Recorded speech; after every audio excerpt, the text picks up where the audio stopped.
Sehingga la ilaha illallah itu lebih dianalisis cara lafadz ini, pelafatannya ada sanadnya ndak ya gitu. Terus cara melafatkan bareng-bareng seperti itu ada tumpengan ini bid'ah enggak ya.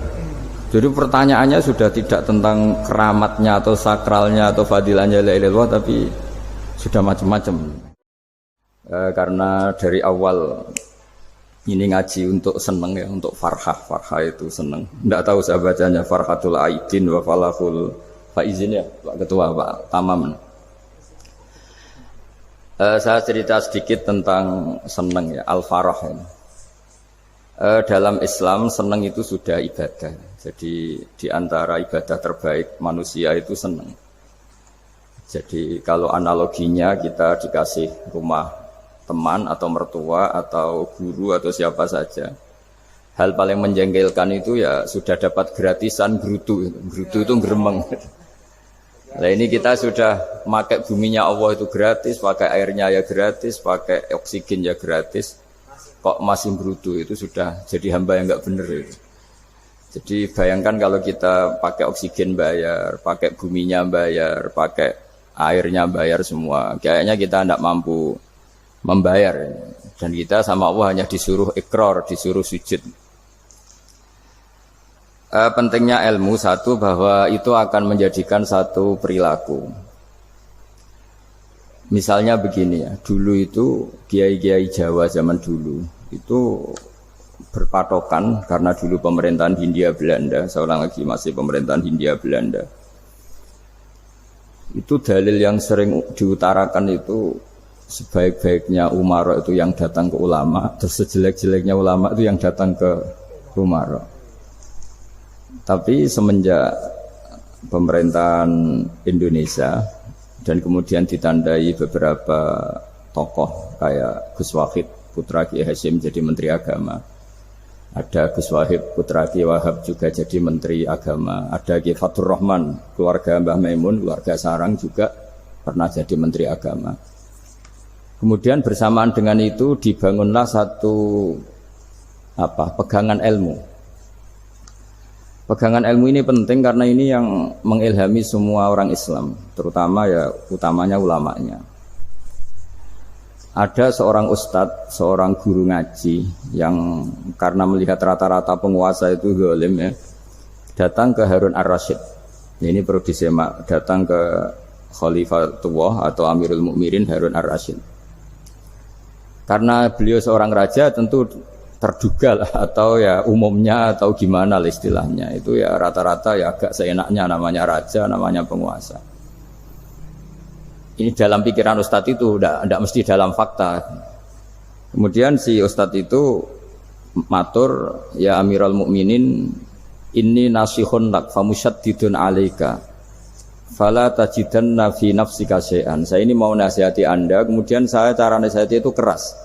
Tolong jangan dimasukkan hati. Dia bilang famusyaddidun alaika. Saya nanti kalau nasihati itu keras sekali. Tolong dimaklumi karena ini penting, karena Anda harus dinasihati secara keras. Tapi sebelum nasihat itu diutarakan, kata Harun ar-Rasyid, karena beliau Bani Abbas dan beliau orang alim, termasuk muridnya Imam Malik. Kata Harun ar-Rasyid, uskut, kamu diam Ustaz. Inna Allaha ta'ala arsala man huwa khairun minka ila man huwa syarrun minni. Wa ma'adzalika yaqulu Allahu ta'ala faqula lahu qawlan layyinan la'allahu yatadzakkaru aw yakhsha. Jadi ini sekaligus etika dan norma ya bagi semua dai di Indonesia dan semua kita. Wahai Ustadz, kamu diam. Allah Ta'ala itu ngutus orang yang lebih baik ketimbang kamu, yaitu Nabi Musa, ke orang yang lebih jelek ketimbang saya, yaitu ke Fir'aun. Itu saja harus pakai etika, faqula lahu qawlan layyinan. Kamu harus ngomong yang halus. Jadi intinya ini Harun ar-Rasyid komplain. Kamu itu kalau jadi ustadz ngaji kira-kira gitu.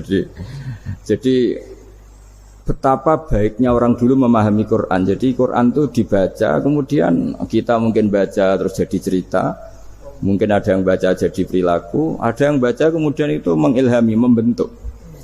Nah kira-kira itulah yang membentuk kiai-kiai alim di NU, di beberapa pesantren maupun orang-orang alim di luar NU. Asal ngajinya dan bacanya seperti kita, pasti seperti itu. Karena cara berpikir tadi, Sudah. Jadi akhirnya si ustadz tadi keluar dan minta maaf, anta a'lamu minni, ternyata engkau lebih alim ketimbang saya. Jadi kalimat famusyaddidun alika, saya akan keras cara memberi nasihat, itu yang diket, yang dipotong, yang dibatalkan atau yang diralat oleh Khalifatul Harun ar-Rasyid. Yaitu dikatakan inna wa ta'ala arsala man huwa khairun minka ila man huwa syarrun minni. Yaitu Allah mengutus orang yang lebih baik ketimbang kamu, yaitu Nabi Musa, ke orang yang lebih jelek ketimbang saya, yaitu Fir'aun. Itu pun harus faqula lahu qaulal layyinan. Cara berdakwah harus dengan kata-kata yang halus, yang lembut, yang indah. Dan dengan kata-kata itu diharapkan la'allahu yatadzakkaru aw yakhsha. Semoga yang didakwai menjadi ingat. Sehingga dengan kemampuan ilmiah seperti ini menjadi pegangan bersama bahwa kita sebagai dai atau sebagai tetangga atau sebagai sama-sama warga Indonesia, bawaan kita memang harus faqula lahu qaulal layyinal la'allahu yatadzakkaru aw yakhsha. Kemudian dalam disiplin ilmu yang lain, halus itu tidak kuat. Angin itu ya halus, tapi kalau di manage itu jadi kekuatan yang dahsyat. Begitu juga air dan sebagainya. Sehingga tidak perlu khawatir terus kalau dakwah halus itu tidak punya efek yang signifikan. Tidak juga. Allah Ta'ala itu pengelola angin. Angin itu kekuatannya dahsyat. Sehingga Nabi Sulaiman dikasih kekuatan angin dan bisa terbang kemana-mana. Kemudian sekarang jadi teknologi yang banyak memanfaatkan angin. Mulai rem, mulai apa saja. Sehingga dari cerita saya ini kemudian terus kiai-kiai itu membentuk dakwah termasuk di ekonomi dengan cara yang rileks. Nah, cara rileks itu satu tentu dimulai dengan ilmu. Misalnya begini, saya beri contoh. Ketika ada orang melafadzkan kalimat la ilaha illallah, tiada Tuhan selain Allah. Kemudian kalimat ini mungkin kalau orang NU baca itu rutin ya, karena kiainya kelamaan ya yang ikut sambil tidur ya. Kalau tahlil itu disebut kiai tertentu itu mesti yang belakang wah suwi itu kalau kiai itu lama itu. Nah kiainya juga karena jadi lakon ya kan lebih semangat karena pegang mic. Biasanya gitu di NU itu. Kalau khotib mesti semangat karena yang pegang mic, yang dengerin mesti ngantuk karena monoton gitu. Karena yang mendengerin sudah tahu pasti nyuruh baik meninggalkan yang jelek. Jadi ilmunya sudah disimpulkan dulu. Setiap yang tidur di masjid mesti tak tanya kenapa tidur. Ilmunya tidak ada perkembangan, Gus, nyuruh yang baik meninggalkan yang jelek. Tapi kalau ilmunya agak ada perubahan kan dengar semua pasti nyuruh yang jelek meninggalkan yang baik. Karena watak manusia itu agak-agak suka fitnah, itu suka geger. Tapi kalau monoton itu mesti enggak itu. Tapi yang menjadi pegangan kita, saya ulang lagi, itu ilmu dulu. Saya ulang lagi itu ilmu dulu. Saya berkali-kali menyontohkan, kalau ada orang kafir, orang yang tidak bersyahadat 70 tahun, kemudian dia bersyahadat sekali saja di akhir hayatnya. Itu kata Allah, qulil ladzina kafaru iyantahu yughfar lahum ma qad salaf. Katakan ke mereka yang kafir, jika dia mau bersyahadat, itu masa lalunya diampuni semua. Sehingga kedahsyatan kalimat ini luar biasa. Orang yang kafir 70 tahun saja, barokahnya la ilaha illallah ini, dosanya bisa diampuni semua. Nah kemudian karena ilmu ini tidak begitu populer atau kurang dipopulerkan, atau kita sendiri kurang menghayati, sehingga la ilaha illallah itu lebih dianalisis. Cara lafadz ini, pelafatannya ada sanadnya enggak ya? Terus cara melafatkan bareng-bareng seperti itu ada tumpengan ini bid'ah enggak ya? Jadi pertanyaannya sudah tidak tentang keramatnya atau sakralnya atau fadilahnya la ilaha illallah, tapi sudah macam-macam. Wiridan cara seperti ini ada hadisnya enggak, legal enggak, terus ada sanadnya enggak. Jadi saya mohon semohon-mohonnya untuk teman-teman yang di Al-Iman itu harus ngaji ya. Ngaji itu nanti kamu tahu cara mandang sebuah ibadah atau perilaku atau apa sajalah tahu. Karena al-ilmu yurisul ahwal, ilmu itu bisa mengilhami cara pandang. Dulu yaitu saya ulang lagi, ketika zaman Hindia Belanda, karena pemerintahnya Hindia Belanda itu ulama-ulama keras sekali, sejelek-jeleknya ulama itu yang datang ke Umarok. Tapi setelah era Mbah Hashim, era sampai Mbah Maimun, itu mereka peduli sama Umarok, sama semuanya sama-sama warga Indonesia yang ingin melihat Indonesia yang lebih baik. Sehingga banyak, ya kakak saya sendiri pernah wakil bupati, terus putra Mbah Maimun wakil gubernur. Ini teman saya Ki Hafid ya bupati. Semenjak itu terus, dan itu nggak lepas dari cara pandang. Ya itu cara pandang diantaranya adalah cerita tentang Nabi Musa yang Allah tetap peduli sama Fir'aun. Sehingga tetap didakwai Nabi siapa? Musa. Dan posisi Musa datang bukan memanggil. Ya cuma kayak sampai sekarang tuh belum pernah ke kantor bupatinya Pak Hafid. Karena kadang-kadang orang terus curiga mengajukan proposal jadi agak repot. Ketemu bupati itu sialnya kiai kan mesti pikirannya orang bupati ini nyangoni, kiai ini disangoni itu. Itu terus kayak kita fakir miskin itu. Jadi makanya saya itu belum pernah datang. Tapi alhamdulillah karena beliau berambisi menjadi wa khairul umara mayatuna babal ulama. Jadi datang tapi sangat ambisius ingin mengalahkan ulama karena dia kalau datang statusnya lebih tinggi. Ya tidak apa-apa ini tawaduk tapi niatnya enggak begitu tawaduk. Jadi datang. Makanya saya kemarin Yusuf Mansur pas datang, Pak Ustadz Yusuf Mansur saya datang harus sekali saja. Kalau kedua kali ribet. Karena kalau beliau datang dia punya status tawaduk. Lama-lama didatangi jadi takabur. Saya jadi yang ahli neraka, dia ahli surga. Saya kan rugi dong. Artinya rugi, gue kehilangan teh, kehilangan kopi, dia beliau berstatus tawaduk, saya berstatus takabur kan repot. Makanya saya berharap jangan datang lagi. Karena jadi repot itu, jadi repot kan.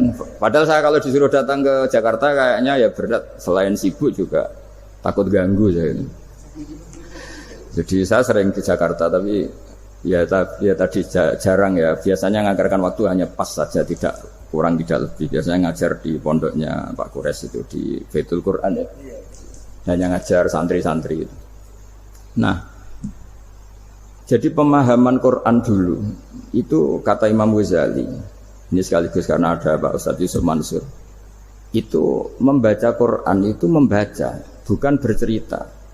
Kalau kamu membaca seperti ini, kunta qori'an, kamu pembaca. Pembaca itu yang mengambil pelajaran. Tapi kalau kamu hanya cerita, itu namanya kunta hakian. Sebenarnya Anda tidak membaca Quran, tukang cerita. Misalnya tadi cerita Nabi Musa datang ke Fir'aun. Itu kalau kamu hanya cerita, wah dulu itu ada orang namanya Fir'aun didakwai Nabi yang namanya Musa. Ya itu namanya tukang cerita. Kalau kamu pembaca tidak gitu. Betapa baiknya Allah. Orang sengawur Fir'aun saja inginnya Allah masih ingin diselamatkan dengan mengutus Nabi Musa kekasihnya. Itu namanya kunta qori'an. Kamu pembaca betul, bukan kunta hakian. Kamu tukang cerita. Begitu juga seterusnya tentang Quran ayat-ayat seterusnya. Sehingga yang diharapkan dari pembacaan Quran itu memang kita sebagai ahli baca, ahli mu'tabir ya, ahli yang ngambil pelajaran, bukan tukang apa? Cerita. Sehingga dulu ketika Sayyidina Umar radhiyallahu anhu ketika membuka Baitul Maqdis atau Baitul Muqaddas dan diajak syukuran, pesta-pesta makan itu. Beliau enggak mau. Ketika ditanya kenapa engkau enggak mau, alasannya itu langsung beliau baca Quran. Jadi saya punya sekian contoh. Saya ulang lagi, saya punya sekian contoh. Orang-orang dulu dengan Quran itu menyatu, bukan sekedar dihafal tapi menyatu. Sehingga bawaannya itu sudah Qurani, sudah Qurani. Saya beri contoh pertama Rasulullah SAW, nanti Umar kedua. Rasulullah itu pernah enggak makan sampai 3 hari. Terus ditanya oleh sahabat, lalu kekuatan engkau bisa hidup apa? Terus ngendikan al-aswadani, maksudnya itu tamar dan air, hanya makan kurma dan air. Tapi beliau tidak ketemu roti atau tidak ketemu nasi lah kalau orang Indonesia. Ketika hari ketiga dikasih makan oleh sahabat, dipotongkan kambing, kemudian baru makan 3 lukmah, kira-kira ya 3 asupan nasi, berhenti. Padahal sahabat yang lapar sama dengan Rasulullah itu membayangkan Nabi itu sampai kenyang, sampai apa. Tapi ketika ditanya, seperti ini pun nanti ada hisabnya. Walatus alunna yauma idzin anin naim. Jadi acara makan-makan gini itu nanti ada hisabnya. Nabi nangis. Akhirnya sahabat nggak jadi nerusin makan. Jadi ketakutan orang dulu sama ketika Sayyidina Umar dijak pesta ketika memenangkan Baitul Maqdis itu. Inna wa ta'ala ayyara qauman. Allah itu mengkritik sebuah komunitas kaum karena apa? Adhabtum thayyibatikum fi hayatikumud dunya wastamta'tum biha. Kamu adalah orang-orang yang jatah nikmat kamu sudah kamu habiskan di dunia. Adzabtum itu kalian habiskan jatah kenikmatan kamu di dunia. Wastamta'tum biha, kamu di dunia sudah berpuas-puas. Maka jatah Anda sekarang di akhirat habis. Sehingga Sayyidina Umar enggak mau pesta-pesta karena takut jatah nikmatnya habis. Kata beliau terus astabqi thayyibati, akan saya sisakan sisi-sisi kebaikan saya supaya ndak habis. Corong Jawa itu aja dientek-entekno biar jatahnya masih. Sehingga di dunia kiai itu ya meskipun saya akrab bupati, akrab mungkin wakil gubernur, saya itu ya jarang ketemu. Karena kalau orang Jawa bawaannya ketemu ya makan-makan, guyon-guyon. Ku nak keterusan ras do mlebu swarga. Makanya saya pastikan Pak Yusuf Mansur ke sini tidak akan saya jamin, biar aja, biar jatahnya masih. Jadi ini bukan karena saya bakhil, biar jatahnya masih. Mendit menyelamatkan. Ya, jadi itu ilmunya kiai. Nah, efek dari ilmu ini dahsyat. Kalau Anda berpikir tentang nasib Anda di akhirat, nanti bawaannya juga tidak akan mudah menyalahkan orang lain, tidak akan menghakimi orang lain karena sibuk dengan dirinya sendiri, tapi tidak dengan makna egois, tapi makna orang baik itu siapa? Orang yang sibuk dengan aib pada dirinya, dengan kekurangan pada dirinya, saking sibuknya mikir aibnya sendiri, tidak sempat mengoreksi aibnya orang lain. Itu awal ilmu. Ilmu itu tidak dimulai dari larangan. Kalau larangan karuan, tidak termasuk ahli surga orang yang suka mengadu domba, tidak termasuk orang baik yang cari kesalahan orang lain. Itu namanya pelarangan. Tapi ilmu itu di atas nahi, di atas pelarangan itu. Kamu punya kesadaran bahwa kamu itu yang penting selamat dulu, jangan memikirkan orang lain. Dengan makna bukan egois, tapi dengan makna supaya tidak menyalahkan orang lain. Nah, saya termasuk ya boleh dikatakan kiai lah, yang paling fanatik bahwa semuanya itu harus dimulai dari ilmu. Ya saya ulang lagi, dimulai dari ilmu. Nah, dari sini kemudian saya berharap Indonesia menjadi damai, menjadi baik. Itu bukan karena kita baik-baik banget, ya tidak mungkin kita ada nabi, tapi karena sudah sibuk dengan memikirkan kesalahan diri sendiri. Sehingga misalnya kita baca Quran, Rabbana dzalamna anfusana, lalu kita langsung ingat betapa hubungan kita dengan Allah itu harus ikrar dulu, merasa zalim dulu, merasa salah dulu. Nah, kalau semua orang merasa salah di depan Allah itu mesti bawaannya enggak mudah menyalahkan orang lain, karena kita bilang Rabbana dzalamna anfusana. Nah, itulah ilmu-ilmu yang mungkin banyak pembaca Quran tapi hanya baca, atau kalau baca ini tok disebut al-haqi, ahli cerita. Yang dibutuhkan tuh al-qari', pembaca kemudian mu'tabir, kemudian mau beriktibar. Seperti yang dilakukan tadi Harun Ar-Rasyid tadi. Inna wa ta'ala arsala man huwa khairun minka ila man huwa syarrun minni. Wa ma'adzalika yaqulu wa ta'ala faqula lahu qaulal layyin. Ini kamu tidak usah memaksakan musyaddid keras sama saya, karena Allah Ta'ala telah mengutus orang lebih baik ketimbang kamu, yaitu Nabi Musa, ke orang yang lebih jelek ketimbang saya, yaitu Fir'aun. Itu saja harus beretika. Faqula lahu qawlal layyina la'allahu yatadzakkaru aw yakhsha. Dan alhamdulillah bawaan kita sebagai orang timur atau orang Jawa itu kalau mau ngandani orang itu halus sekali. Di antara bentuk kehalusan kata-kata diceritakan di ayat lain ketika Nabi Musa ketemu Fir'aun.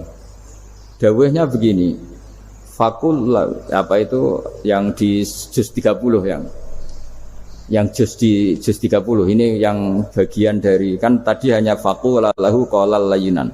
Lahu qaulal layyinan itu bentuknya apa? Ya, bentuknya apa? Itu Nabi Musa disuruh ngendikan sama Fir'aun. Apakah kamu mau saya nasihati? Fakul halaka ila antazakka. Halaka itu pilihan, hal itu istifham, laka itu otoritatif. Jadi betapa santonya kalimat itu, fakul halaka ila antazakka. Jadi kalau dimaknani model Pak Hafid, model saya ngaji di sarang itu, halaka onoto iku kedue sira, berhak bagi kamu, berhak bagi Anda, apakah Anda berhak loh mendapat nasihat supaya Anda jadi orang yang lebih baik. Halaka ila antazakka. Jadi tidak kalimat perintah, tapi kalimat pilihan. Apa engkau mau saya beri nasihat?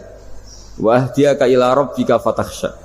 Dan saya beritahu kamu tentang Tuhan dan kemudian kamu menjadi orang yang baik, fatasya, orang yang punya khosyah, punya. Jadi kayak apa kalimatnya itu? Napa jenengan kerso? Itu kalau orang Jogja, orang-orang daerah-daerah yang pernah nyugui tamu itu kan, ayo makan-makan. Itu kan kayak tamunya itu kelaparan. Masa Pak Yusuf Mansur kelaparan? Tidak mungkin kan. Masa Ustaz terkenal kelaparan kan tidak mungkin. Monggo, napa jenengan ngersakno? Karena bisa saja tamunya itu tidak kerso, mungkin karena darah tinggi, mungkin karena takut dianggap fakir miskin, macam-macam kan orang tidak. Itu kalimatnya itu halaka ila anta zakka. Kayak apa indahnya dakwah. Halaka ila anta zakka. Itu ada kata laka itu ya terserah jenengan mau enggak. Wa ahdiyaka ila rabbika fatakhsha. Nah, itu yang disebut membaca. Kunta qori'an la hakian. Anda benar-benar membaca Quran, bukan sekadar pencerita. Nah, kemudian ini yang terakhir saya juga baru, sebenarnya saya itu nggak pernah bilang sanggup itu, tapi Pak Ustadz Zakaria itu GR terus. Sampai tadi pagi itu saya belum tahu kalau ada acara ini.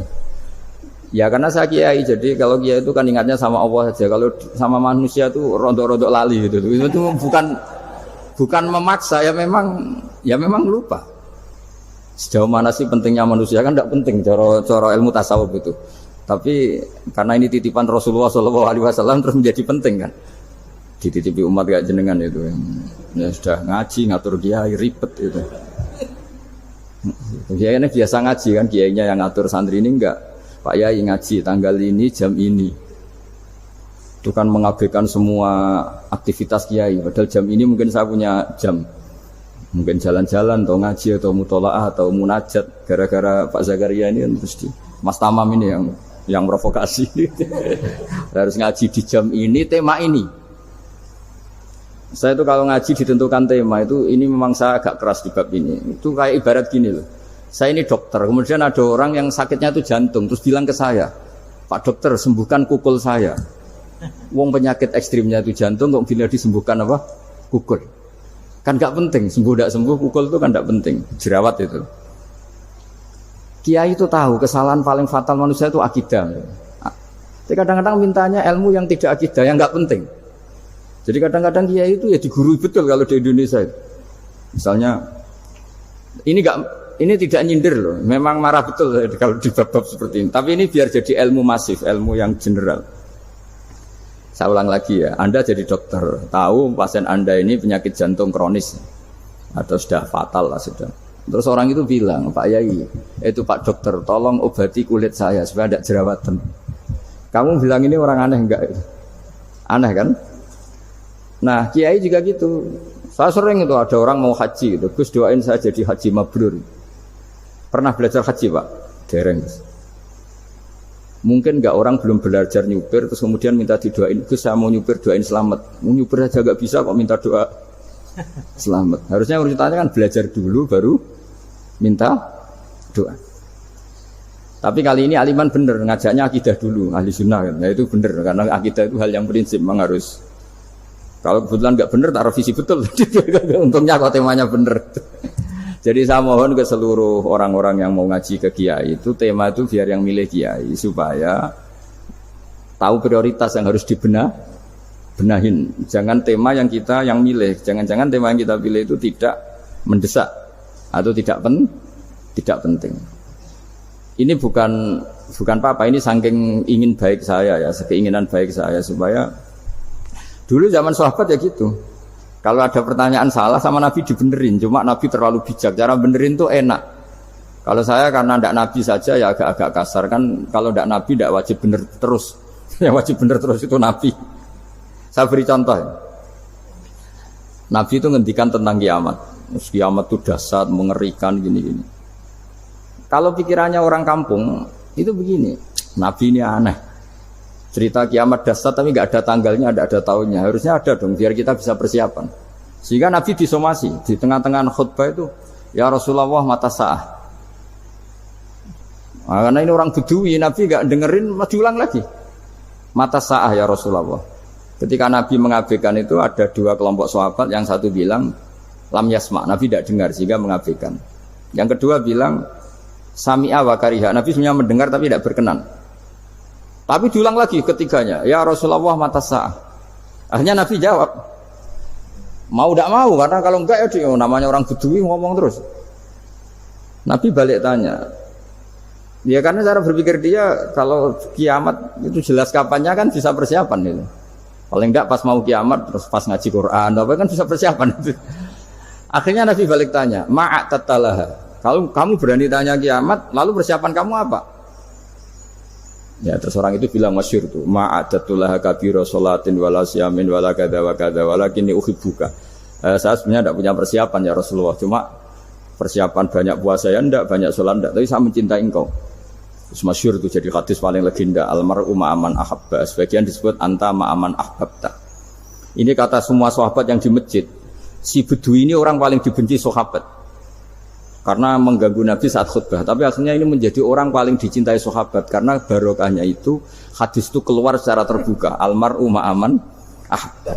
Sebagian riwayat yukhsyarul mar'u ma'aman ahabba, nanti orang akan sowan sama Allah bersama orang yang mereka cinta. Itu sahabat-sahabat fama farihu ba'dal Islam farahahum biadal hadis. Mereka tidak pernah senang setelah masuk Islam sesenang hadis ini, karena kita tidak perlu soleh-soleh banget, cukup nyintai orang apa soleh gitu. Makanya saya sekali bilang itu ya, kadang-kadang saya jadi orang alim itu ya rugi. Ruginya tadi, misalnya ya, untuk menjadi orang alim kan harus hafal Quran, ngaji Bukhari, Muslim, Ikhya. Ternyata pengumuman kedua orang nggak bisa apa-apa, gelombang kedua para pecinta, waduh itu kan repot ya. Jadi